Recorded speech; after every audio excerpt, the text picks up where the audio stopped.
et bienvenue dans ce tout nouveau numéro de Brock Hunters, l'émission avec laquelle nous partageons, l'ami Nico et moi, nos pépites, nos trouvailles en brocante, d'occasion, sur le bon coin, sur Facebook, bref, de la pépite, de la trouvaille que nous partageons avec vous.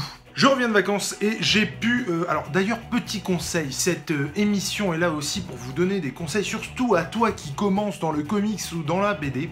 Quand tu pars en vacances, que tu t'arrêtes au péage, ou dans la supérette du coin de ton lieu de vacances, de la station-service. La station-service, c'est aussi le bon plan.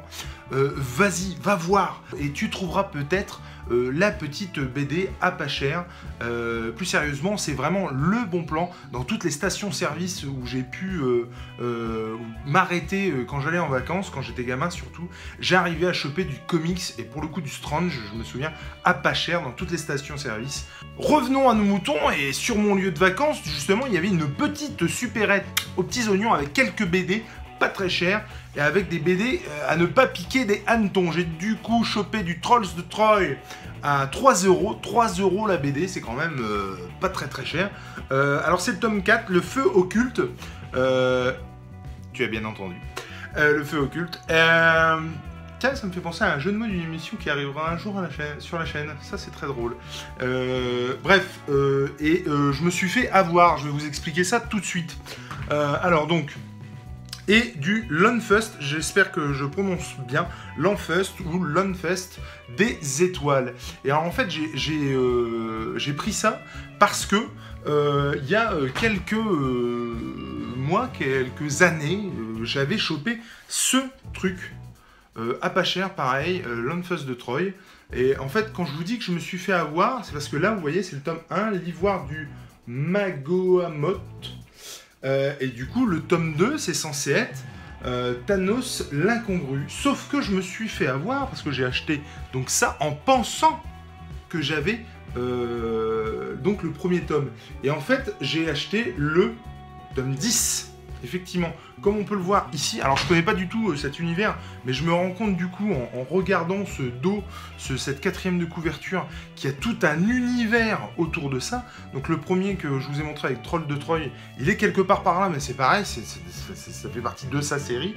Et du coup, il y a Lunfest de Troy et Lunfest des étoiles, et donc je me suis fait avoir. Eh ben, bilan des courses, je vais pas gagner un broc sur cette histoire, puisque à mon avis, je vais dépenser encore plus en raiderie pour essayer de me choper toute la série. En tout cas, des 2, voire 3 séries que j'ai chopées.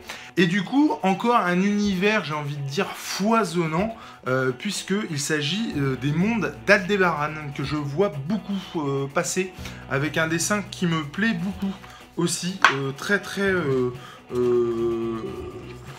BD pour le coup, hein, voilà.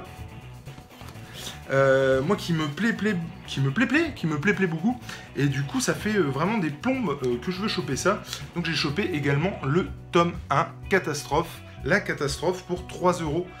Et donc comme vous pouvez le constater, c'est le premier numéro du premier cycle. Donc là on est tout bon, j'ai envie de vous dire. Pour toi qui te lance dans la BD ou dans le comics et qui veut acheter de la BD pas chère, parce que comme on aime à le dire avec l'ami Nico, on adore le monde du comics et de la BD, mais ça coûte un poil cher quand même quand on s'y met vraiment. Et ben ouais, va voir vraiment dans les petites stations-service, franchement, va faire un tour, et encore une fois sur les péages, check un peu tout ce qui se passe dans les presses, parce que dans les relais ou dans les trucs où tes parents vont aller boire un petit café et toi tu t'embêtes parce que de toute façon on te dit non, tu n'achètes rien, ça coûte un max là-dedans, j'ai pas envie de claquer mon PEL pour un sandwich jambon beurre, donc il n'y a pas moyen que tu viennes avec ça. Et généralement quand tu arrives avec un truc à lire qui est à 3 € au lieu de 12 voire 15, et ben ça le fait quand même, et tes parents te disent oui. Bref, check les stations-service, les relais, les coins où tu peux manger ou t'acheter des trucs ou quoi, sur le bord de l'autoroute, ça peut rapporter gros.